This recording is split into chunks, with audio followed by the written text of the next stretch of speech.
राधा राधे मित्रों, जय श्री कृष्णा, जय माता की।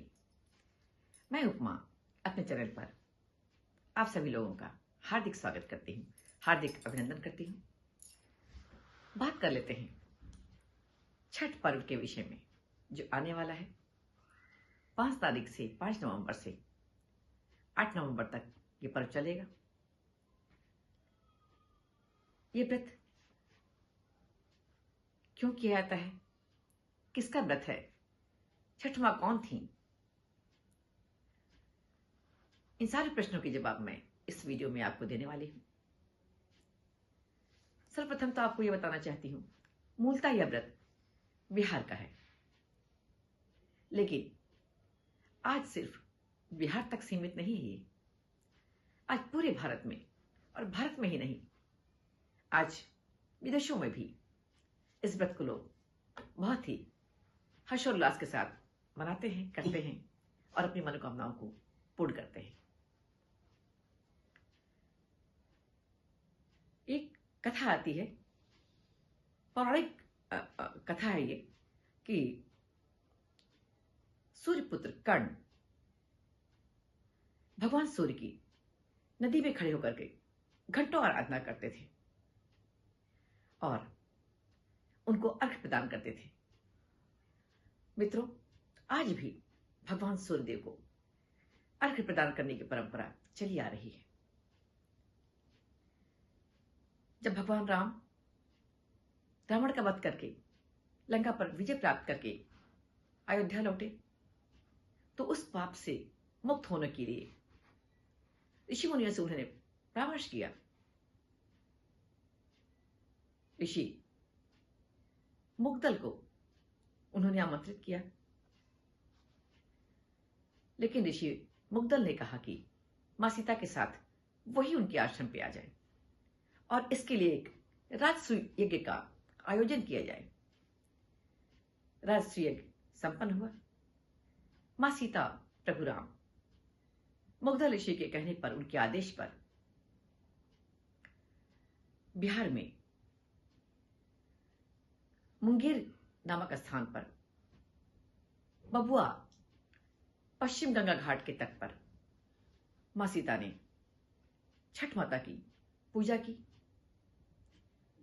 उपासना की और इस प्रकार प्रभु राम उस पाप से मुक्त हुए।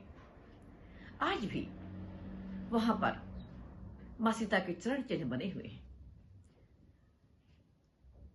मां सीता के पूजा करने के पश्चात वहां एक मंदिर भी बना है, जो 6 माह तक जल स्तर बढ़ा होने पर नदी के पानी में रहता है और 6 महीने पश्चात वो पानी के ऊपर आ जाता है। बड़े से पत्थर पर जहां मां ने पूजा की थी घाट पर, वहां पर सूप के डाली के निशान बने हुए हैं और द्रौपदी ने भी महाभारत काल में इस व्रत को किया था। जब पांडव अपना सब कुछ हार चुके थे, तो द्रौपदी ने छठ का व्रत किया और पांडवों ने पुनः अपना राजपाट प्राप्त कर लिया। एक पौराणिक कथा है, राजा प्रियव्रत थे, उन्हें कोई संतान नहीं थी और बहुत अनुष्ठान पूजा पाठ के पश्चात उन्हें एक पुत्र हुआ, लेकिन वह मृत अवस्था में पैदा हुआ और जब उसका अंतिम संस्कार करने के लिए जा रहे थे लोग उसे लेकर के, तो एक देवी डोली से उतरी। उन्होंने कहा, मैं छठ हूं, मैं छठ देवी हूं और मैं बालकों की संरक्षण करती हूं, उनकी रक्षा करती हूं। और उन्होंने उस बालक को स्पर्श किया। उनको स्पर्श करते ही उनके वो बालक जीवित हो उठा। राजा प्रियव्रत ने घोषणा करा दी कि छठ का व्रत सब लोग करेंगे। आज से इस राज्य में छठ मां की पूजा, छठ देवी की पूजा सब लोग करेंगे। मित्रों, वैसे तो कहा जाता है पुत्र प्राप्ति की कामना से व्रत किया जाता है, लेकिन छठ मां हर व्यक्ति की जिसकी जैसी कामना होती है उसको पूर्ण करती हैं। जिस कामना से कोई व्रत करता है वो कामना पूर्ण ना हो, ऐसा हो नहीं सकता। और इनकी पूजा, इनकी उपासना में स्वच्छता का विशेष ध्यान देना होता है। इनकी पूजा में विविध प्रकार के फल, सब्जियां और अनाज में गेहूं का ठेकवा जिसे बोलते हैं वो बनता है। और ठेकवा इस प्रकार से बनता है कि जब गेहूं को धुला जाता है, बहुत ही स्वच्छता के साथ उसे फैलाया जाता है, कोई चिड़िया उस पर टोट ना मारने पाए, जूठा ना करने पाए उसको, और उसी प्रकार से स्वच्छता के साथ, उसी स्वच्छता के साथ उसको बनाया जाता है। प्रसाद में उसका वितरण किया जाता है। नदी के तट पर, नदी के घाट पर वेदी बनाई जाती है, कलशा रखा जाता है और छठ माँ की पूजा वहां पे की जाती है।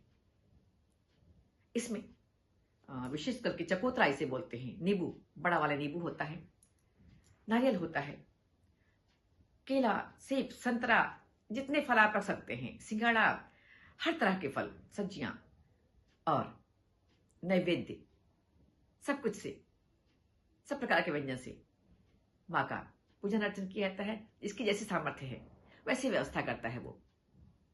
और पूरा परिवार नदी के तट पर जाता है, जो अर्घ देता है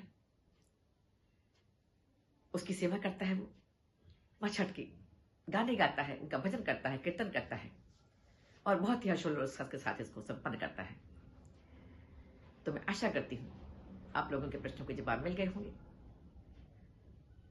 इन्हीं शब्दों के साथ मैं अपनी वाणी को विराम देती हूँ। जय श्री कृष्णा, राधे राधे, जय माता की मित्र।